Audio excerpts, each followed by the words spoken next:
The summer of '44, Soviet troops, strengthened and hardened in battles, stood on the threshold of a decisive offensive. 3 years of bloody battles had changed the balance of power on the Eastern Front. Now the initiative had firmly passed to the Red Army, and the Wehrmacht was forced to retreat, clinging to every defensive line. A special place in the strategic plans of the German command was occupied by Belarus. Here, in a territory crisscrossed by forests, swamps, and rivers, Army Group Center had created a powerful defensive region. Minsk, the heart of the Republic, had turned into a key logistical hub, through which communications vital to the Germans passed. Hitler declared Minsk a Festung, a fortress that was to be held at all costs. The liberation of the Belarusian capital would be not only a military but also a political triumph for the Soviet leadership. This opened the way to the west, to the borders of Poland, East Prussia, and further to the lair of the Nazi beast, Berlin. Operation Bagration became the pinnacle of Soviet military art. The large-scale plan for the liberation of Belarus was meticulously developed by the Stavka of the Supreme High Command. The main idea was to deliver powerful, concentrated blows to the salient points of the German defense, followed by a deep tank breakthrough and the encirclement of the enemy's main forces. The Soviet command chose the classic pincer scheme. 2 powerful blows from the north and south were to converge west of Minsk, cutting off the retreat routes for Army Group Center. A distinctive feature of the plan was the unprecedented concentration of armored forces in the directions of the main thrusts. To accomplish this task, the 5th Guards Tank Army under General Rotmistrov and the 1st Guards Tank Corps under General Panov were engaged. It was these formations that were to play a decisive role in the rapid dash towards Minsk. Preparation for the operation was carried out under conditions of strict secrecy. Tank corps concentrated in their starting areas only at night. During the day, equipment was carefully camouflaged, and radio communication was minimized. German intelligence failed to detect the concentration of armored forces, which ensured the element of surprise. Soviet strategists took into account the experience of previous operations. Tank formations were to be introduced into the breakthrough only after the infantry and artillery had breached the enemy's first line of defense. Then, mobile units were tasked with operating autonomously, at maximum speeds, without engaging in protracted battles with pockets of resistance. To maintain high rates of advance, forward supply detachments were created. Columns with fuel and ammunition moved directly behind the battle formations of the tank brigades. Repair crews could restore damaged equipment directly on the battlefield. A fundamentally important element of the plan was interaction with partisan detachments. Belarus was a land of partisan glory. Over 100,000 People's Avengers operated here. They were to disrupt enemy communications, destroy bridges and crossings in his rear, preventing the Germans from organizing a systematic retreat. By the summer of '44, the balance of power on the Belarusian front unequivocally favored the Red Army. The Soviet tank fist represented a formidable force. Over 5,000 combat vehicles were concentrated for the decisive strike. The core of this armada consisted of the legendary T-34s, which by then had received an enhanced 85mm gun. They were supplemented by heavy IS-2s with powerful 122mm cannons, capable of penetrating the armor of any German tank. Soviet Tank Corps had a clear structure: 3 tank and 1 motorized rifle brigades, reinforced by self-propelled artillery, anti-aircraft, and engineering units. Such an organization ensured high autonomy of action and the ability to solve a wide range of combat missions. The accumulated combat experience was of particular value. Commanders and crews had passed through the crucible of battles near Moscow, Stalingrad, and Kursk. They learned to maneuver on the battlefield, interact with infantry and aviation, and overcome complex obstacles. Soviet tankers mastered the tactics of night operations and swift raids deep into the enemy's defenses. The German command countered this force with a system of fortified areas, Festungs. Minsk and its approaches were transformed into a powerful defensive complex. Every major settlement was prepared for all-around defense.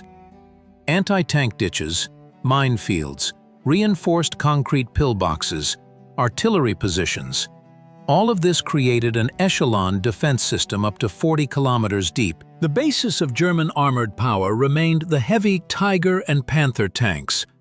Their powerful armament and thick armor made them formidable opponents in open combat. However, by the summer of '44, the Wehrmacht was acutely short of equipment and fuel. Tank divisions were bled white by previous battles and rarely reached half of their authorized strength. The German defensive strategy was based on holding key transport hubs and creating mobile reserves for counterattacks. Hitler forbade any retreat, demanding to stand to the death. This shackled the initiative of commanders and ultimately played a fatal role in the fate of Army Group Center. On June 23, 1944, at 4 in the morning, the silence of the Belarusian forests and swamps was shattered by the roar of thousands of cannons. The artillery preparation for Operation Bagration had begun. The earth trembled under the impact of shells, and the sky was shrouded in smoke. 2 hours of continuous fire rained down on German fortifications, turning bunkers and trenches into ruins.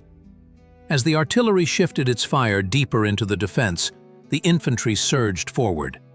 Behind them, rumbling their engines, came the direct support tanks. The German defense, despite its strong fortifications, began to crack. By the evening of the first day of the operation, the first lines of trenches had been captured in several sectors, and advanced detachments had penetrated up to 8 kilometers deep. On the second day of the offensive, the main tank forces were committed to the breakthrough. Rotmistrov's 5th Guards Tank Army rushed into the breach made in the sector of the 3rd Belarusian Front. The tankers employed the tactic of a tank wave. Combat vehicles moved on a wide front, sweeping away enemy pockets of resistance. Advanced detachments, reinforced by self-propelled guns, bypassed strong points without engaging in protracted battles. The German command was stunned by the scale and power of the Soviet offensive. General Field Marshal Busch, commander of Army Group Center, requested permission from Hitler to withdraw his troops. The Führer categorically refused, demanding that positions be held at all costs. This fatal decision doomed entire Wehrmacht divisions to annihilation. By the end of the 3rd day of the operation, Soviet tanks had advanced 25 to 30 kilometers deep into the German defenses. The pace of the offensive was accelerating. The Germans attempted to organize counterattacks with reserve tank units, but these attempts were stifled by strikes from Soviet aviation and artillery. Heavy IS-2 tanks played a special role in breaking through the German defenses.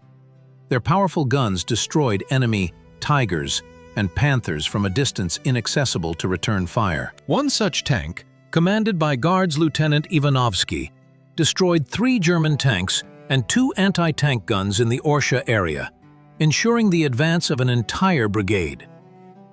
By June 26, it became clear. The enemy's defense had collapsed, and a new phase of the operation had begun.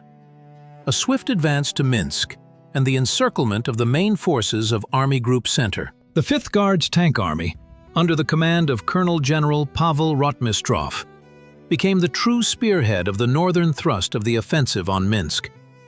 Having received the order to break through on June 27th, Rotmistrov's tankers surged forward, bypassing the Belarusian capital from the north through difficult terrain. The army's path lay through a forested and swampy massif, which the German command considered impassable for large tank formations. However, Soviet tankers proved otherwise.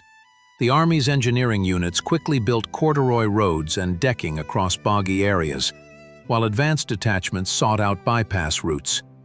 A particular difficulty was the crossing of numerous rivers and streams. Near the village of Chernevka, the tankers had to overcome a water barrier with steep banks. The commander of the 29th Tank Brigade, Colonel Kirill Malakov, made an unconventional decision: to use improvised materials from nearby villages. Within a few hours, sappers erected a crossing of logs and planks, over which dozens of heavy vehicles passed. A crucial tactical technique was the use of tank-borne infantry. Submachine gunners would mount the armor of the T-34s, and upon encountering the enemy, would instantly dismount and engage in battle, ensuring the tank's advance. This tactic allowed for maintaining a high tempo of attack, even when confronting well-fortified positions. Invaluable assistance to the tankers was provided by Belarusian partisans. Detachments of People's Avengers acted as forward scouts, reporting the location of German units, minefields, and anti-tank obstacles. The Partisan Brigade for Soviet Belarus, under the command of Fyodor Sinitsyn, guided a tank column through the Cherven swamps, considered impassable, which allowed them to flank German units. Partisans also captured and held crossings until the main forces arrived. Near the village of Smilovici, the Shores detachment recaptured a bridge over the Volma River from the Germans and held it for 6 hours, repelling enemy attacks until the advanced units of the 5th Guards Tank Army arrived. Thanks to these actions, the tempo of Rotmistrov's army's offensive reached 30 to 40 kilometers per day, an unprecedented speed for an offensive through such difficult terrain. The German command could not react in time to the rapid maneuvers of Soviet tank units. The 1st Guards Tank Corps, under the command of Lieutenant General Mikhail Fyodorovich Panov, was tasked with outflanking Minsk from the south. This renowned corps, hardened in battles near Kursk and Korsun-Shevchenkovsky, was to form the southern pincer of the giant tank pincers closing around the Belarusian capital. The Corps' offensive began on the morning of June 28th. The advanced detachment, including Colonel Shemyakin's 16th Tank Brigade, rapidly advanced along the Bobruisk-Minsk highway. To avoid losses from enemy anti-tank artillery, the tank crews employed an original tactic. A leading reconnaissance patrol of 3 to 4 vehicles moved at maximum speed, not stopping even when ambushes were detected. The main forces of the brigade followed them at a distance of 3 to 4 kilometers, receiving radio information about the location of enemy firing points. The Corps Command paid special attention to interaction with aviation. IL-2 attack aircraft constantly patrolled over the tank columns, ready to strike at detected targets at the first request. Aviation spotters with radio stations were assigned to each tank brigade, providing direct communication with air support groups. Near the village of Osipovichi, the tank crews encountered strong resistance. The Germans deployed a battalion of heavy Tiger tanks and Ferdinand self-propelled guns, attempting to halt the Soviet offensive. Corps Commander General Panov made an unconventional decision: not to engage in a frontal collision, but to execute a deep flanking maneuver. While a small group of tanks simulated preparations for an attack, the main forces of the Corps secretly regrouped and struck the flank of the German grouping. The rapid pace of the offensive was maintained, thanks to the clear organization of logistical support. Fuel trucks and ammunition vehicles moved directly within the combat formations of the tank brigades. Refueling and ammunition replenishment were carried out during short stops, often under enemy fire. Crews were trained to perform these operations in 15 to 20 minutes. On July 1st, the advanced units of the Corps reached the Ptych River, the last serious water barrier before Minsk. The Germans had blown up the bridges and organized defenses on the western bank. There was no time for engineering preparation of a crossing. Every hour of delay allowed the enemy to strengthen the capital's defenses. Commander of the 11th Guards Tank Brigade, Colonel Berliga, ordered the river to be forded. Scouts quickly found a suitable place, and tanks one by one began to overcome the water obstacle. On the approaches to Minsk, fierce tank duels unfolded. Soviet crews of T-34s and IS-2s clashed with German Tigers and Panthers, formidable machines superior in armor protection and firepower. but Soviet tankers compensated for this with tactical ingenuity and courage. Guards Senior Lieutenant Dmitry Komarov, commander of a platoon of heavy IS-2 tanks, discovered an ambush of 3 Tigers near the village of Volma. Instead of a frontal assault, he ordered his vehicles to split up. 2 of them distracted the enemy, firing from a long distance, while his tank stealthily bypassed the German positions from the flank. Suddenly appearing 300 meters away, Komarov's crew successively knocked out all enemy vehicles without taking a single hit. In the southern direction, the tankers of the 1st Guards Tank Brigade developed an effective tactic for fighting Panthers. They used a tank carousel. Several T-34s alternately advanced from cover, fired a shot, and immediately retreated, preventing the enemy from aiming. This tactic allowed them to destroy 8 German tanks with minimal own losses. Head-on tank battles presented particular difficulty. On July 2nd, Guards Major Leonov's battalion encountered a column of German equipment attempting to break out of encirclement. In the fleeting battle, Soviet tankers acted decisively and cohesively. Sergeant Vasilenko's crew rammed a German armored vehicle, clearing the way for the other tanks. Within 30 minutes of the battle, the enemy lost 11 units of equipment. On the Minsk highway, Lieutenant Gorilov's crew distinguished themselves. His T-34 found itself face-to-face with 2 Tigers. Gorilov ordered the driver-mechanic to move in zigzags, closing in on the enemy. Maneuvering between shots, the tank approached a distance of 200 meters and, with accurate hits to the side, destroyed both enemy vehicles. During the assault on fortified positions, tankers operated in close cooperation with infantry. Troopers on the armor protected the vehicles from Panzerfausts and grenadiers. Unit commanders skillfully used terrain features and smoke screens for stealthy maneuvering. The rapid advance of tank formations towards Minsk presented the Soviet command with an extremely complex logistical challenge. How to supply thousands of combat vehicles with fuel, ammunition, and spare parts under conditions of rapid detachment from main supply bases. The solution to this problem became a true triumph of Soviet military logistics. Each tank brigade included a technical support company, a mobile unit equipped with fuel trucks, repair vehicles, and ammunition transporters. These units moved directly behind the combat formations, allowing for refueling and ammunition replenishment with virtually no halt to the main forces.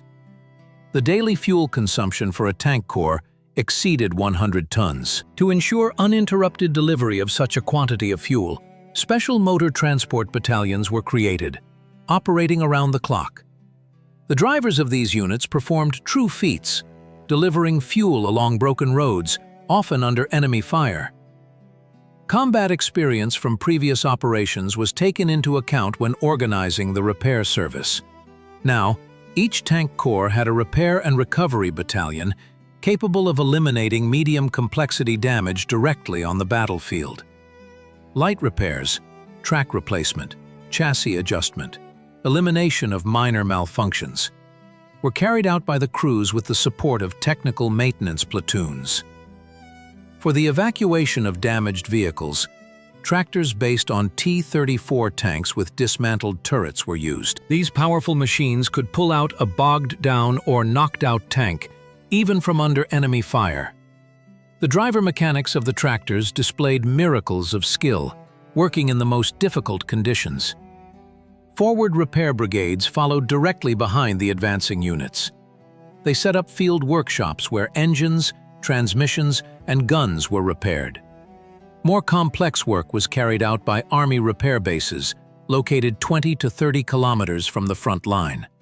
Soviet tankers showed astonishing ingenuity in solving technical problems. The crew of Guards Lieutenant Savelyev, when the fuel pump of their 34 failed, managed to restore its operation using parts taken from a captured German truck. The tank returned to service 3 hours later and continued the offensive.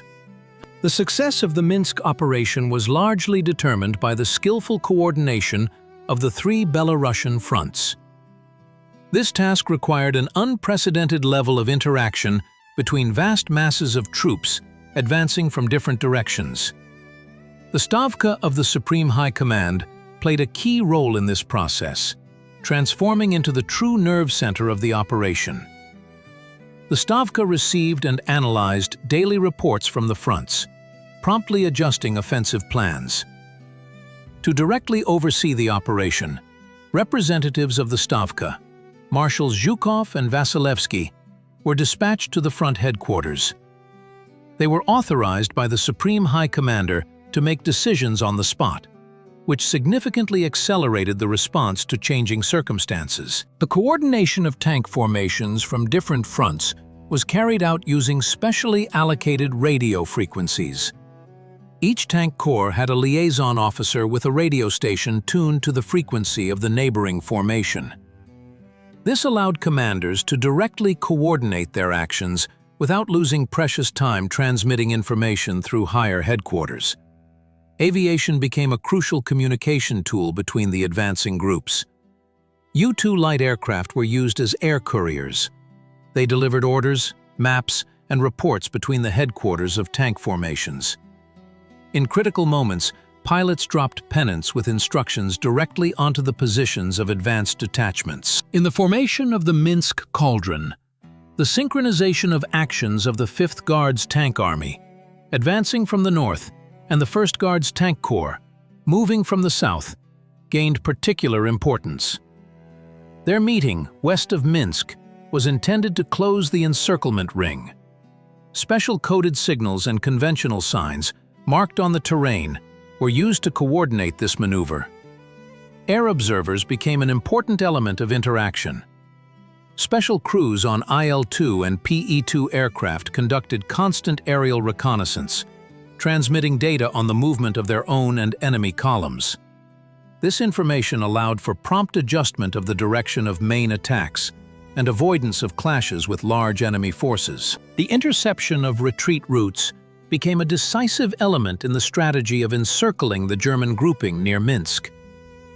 Forward tank detachments received a special task: to capture and hold key road junctions, bridges, and crossings west of the Belarusian capital at all costs.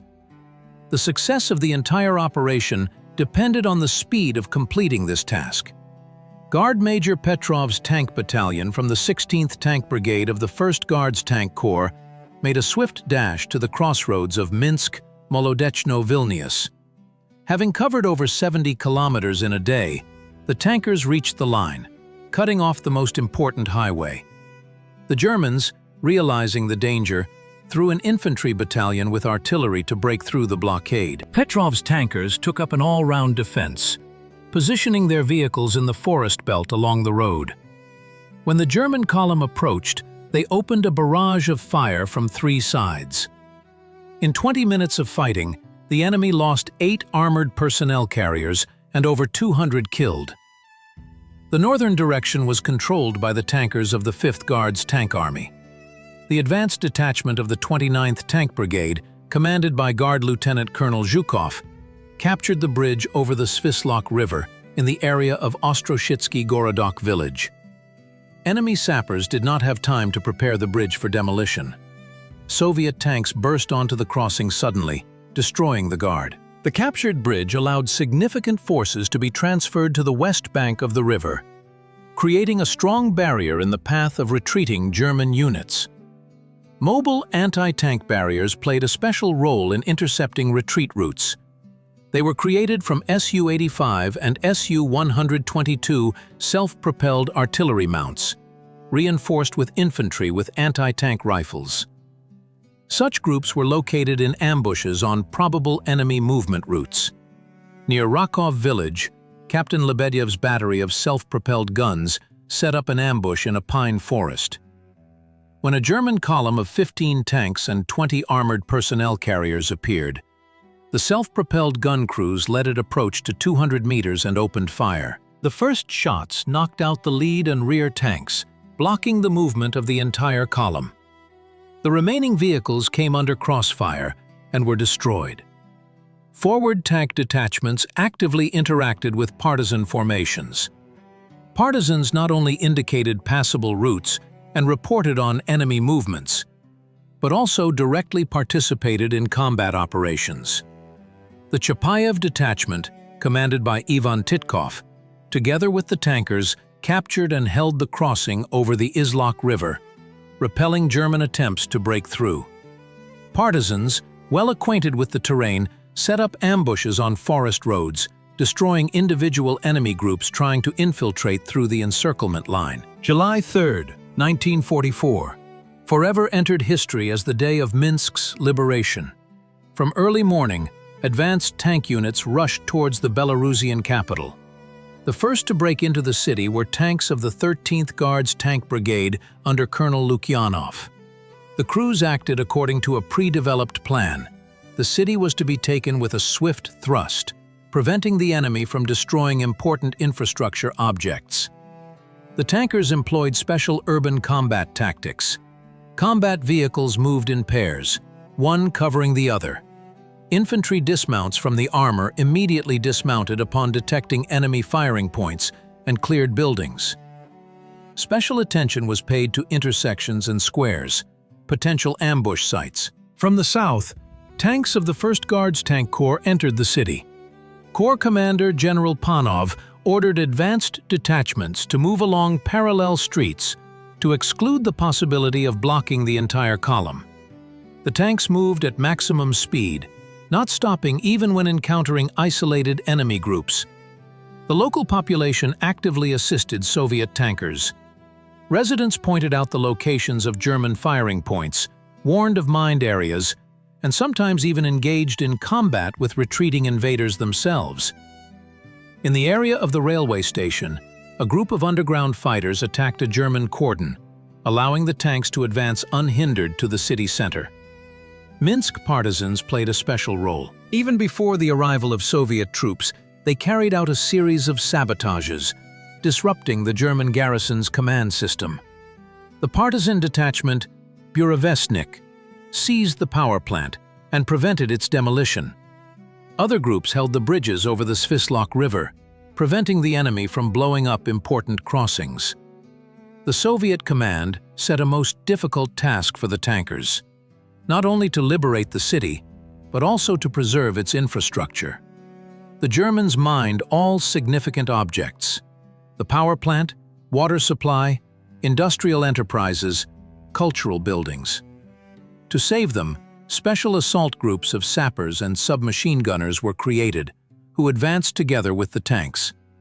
A fierce battle unfolded near the Opera House. The Germans installed anti-tank guns and machine guns, turning the square into a fortified area. The commander of the tank company, Guards Captain Evdokimov, made an unconventional decision. Some tanks distracted the enemy with frontal fire, while 2 T-34s broke through courtyards and attacked German positions from the rear. The stunned enemy could not offer organized resistance, and the theater was saved from destruction. By noon on July 3rd, most of Minsk had been liberated. The red banner was raised over the House of Government building. Residents came out into the streets, greeting the liberators with flowers and tears of joy. Minsk was returning to life. On July 3, 1944, a historic event occurred, marking the culmination of the Minsk operation. On the Minsk-Molodechno Road, near the village of Ratomka, advanced detachments of the 5th Guards Tank Army and the 1st Guards Tank Corps met, finally closing the encirclement around a large grouping of German forces. This moment was prepared by the entire logic of Operation Bagration. Tank crews from the northern and southern groupings moved towards each other, verifying their advance by radio. The crew of a 34, Guards Lieutenant Dmitry Frolov, was the first to spot the silhouettes of Soviet tanks approaching from the opposite direction in the morning fog. Driver-mechanic Nikolai Krivoshein immediately increased speed, striving to reach the historic meeting faster. From the southern direction, a tank of Guards Senior Lieutenant Alexander Melnikov was moving to meet them. Both vehicles stopped a few meters from each other. The tank crews jumped out of their turrets and rushed to embrace. This moment was captured by frontline photojournalist Mikhail Savin, who specifically followed with the advance units to record the historic link-up. "We felt like we were making history," Melnikov later recalled. At that moment, we understood that thousands of Germans were trapped from which they would not escape.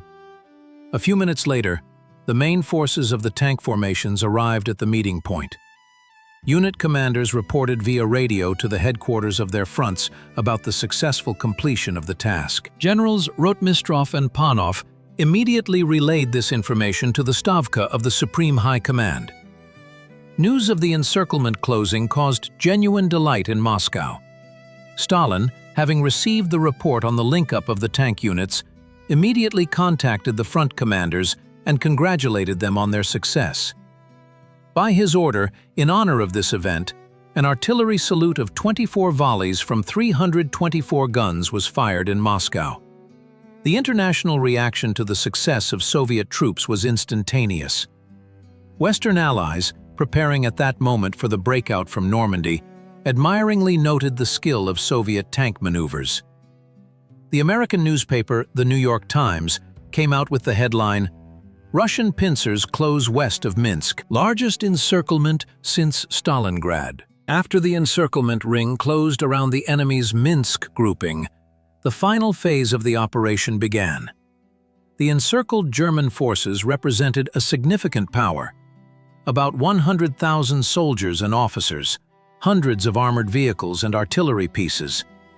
Despite the hopelessness of their situation, the German command categorically refused to surrender, demanding that their units break through to the west at all costs. The Soviet command developed a methodical plan for liquidating the pocket. The primary task was to dissect the encircled grouping into isolated pockets. For this, Tank Corps delivered dissecting blows, dividing the enemy into small groups incapable of coordinated actions. Colonel Babajanyan's tank brigade cut through the pocket from north to south, dividing it into eastern and western parts. The tankers operated in wedges, combat vehicles lined up in the shape of an arrowhead, which allowed them to concentrate firepower in the direction of the attack and cut off enemy flanking counterattacks. The Germans desperately tried to break through the encirclement. The most powerful attempt was made in the Volma area, where a group of 40 tanks and armored personnel carriers with infantry attacked the positions of the 29th Tank Brigade. The brigade commander, Colonel Kirill Malakov, organized a classic tank ambush. The main forces were hidden behind a hill, while several vehicles simulated a retreat, luring the enemy into crossfire. When the German column entered the kill zone, it was struck from 3 sides. The lead and trailing vehicles were knocked out with the very first shots, paralyzing the movement of the entire group. Then, Soviet tanks methodically shot up the immobilized enemy equipment. In 20 minutes of fighting, the Germans lost 26 armored vehicles. The rest surrendered. In the southern sector of the pocket, the 1st Guards Tank Corps created a system of mobile screens. Tank companies were positioned along probable breakthrough routes, tasked with stopping and engaging enemy groups. Behind them were mobile reserves, ready to counterattack any German units that broke through. The effectiveness of this tactic was confirmed in the Dzerzhinsk area, where a large group of German infantry with artillery tried to break through to the west. A screen of 5 tanks and 2 self-propelled guns absorbed the initial impact, and then the reserve, Guards Captain Shevchenko's tank company, struck the flank of the advancing forces. The enemy was dispersed and destroyed piecemeal. The results of the Minsk operation were truly devastating for the Wehrmacht. The scale of the defeat of Army Group Center is astounding even decades later. Over 105,000 German soldiers and officers found themselves encircled. Of these, over 70,000 were annihilated and 35,000 surrendered. Among the prisoners were 22 generals, including corps and division commanders. The Wehrmacht had not lost such a number of high-ranking officers in any operation since the beginning of the war. The trophies captured by Soviet troops amounted to thousands of units, over 2,000 artillery pieces, 550 tanks and self-propelled guns, and about 10,000 vehicles. These figures surpassed the results of the Battle of Stalingrad, where about 90,000 German soldiers and officers were taken prisoner. In terms of the scale of the encirclement, the Minsk operation was second only to the Belarusian operation as a whole, when the total losses of the enemy amounted to 450,000 people. The strategic consequences of the defeat of Army Group Center were colossal. A gap more than 400 kilometers wide formed in the German defenses on the Eastern Front. The German command had no reserves left to close it. The Red Army gained the opportunity to freely develop an offensive on the Baltic states, Poland, and East Prussia. The catastrophe near Minsk led to a deep crisis in the German military leadership. Hitler removed Field Marshal Busch and many other generals from their posts. A radical reshuffle took place in the Wehrmacht's high command. July 20th, 1944, the assassination attempt on Hitler was a direct consequence of military failures, the culmination of which was the defeat near Minsk. The liberation of Belarus had enormous moral significance. After 3 years of occupation, the republic rejoined the Soviet Union. For the whole world, this became clear evidence of the irreversibility of the Third Reich's defeat. The Western Allies, who landed in Normandy in June, watched with amazement the rapid advance of Soviet troops. Churchill, in his message to Stalin, called the Minsk operation a victory of epic scale. The Minsk encirclement is rightfully considered a model of military art. Compared to other well-known encirclements of World War II at Stalingrad, in Tunisia, in the Falaise Pocket, it was distinguished by its exceptional swiftness. If the Stalingrad Pocket was created and destroyed over several months, then near Minsk, less than 2 weeks passed from the beginning of the operation to the liquidation of the encircled group. Such a pace was achieved thanks to the masterful use of tank formations, operating at high speeds, detached from the main forces. The Minsk operation became a true triumph of Soviet military art, demonstrating the maturity of command at all levels, from the Stavka to battalion commanders. It showed that the Red Army had finally mastered the art of deep tank penetration and maneuver for encirclement, surpassing in this their German opponents, who were considered masters of the blitzkrieg. The Minsk operation went down in the history of military art as an example of the brilliant application of tank formations. It demonstrated the maturity of Soviet military thought, which not only assimilated but also creatively developed the concept of deep breakthrough and maneuver to encircle.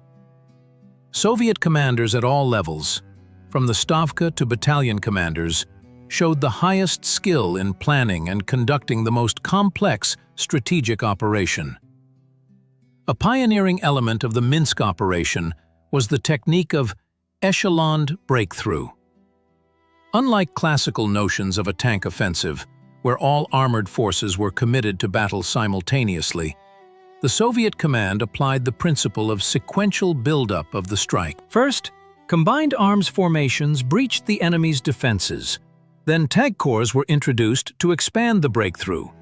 And only after that did tank armies enter the battle for deep envelopment and encirclement.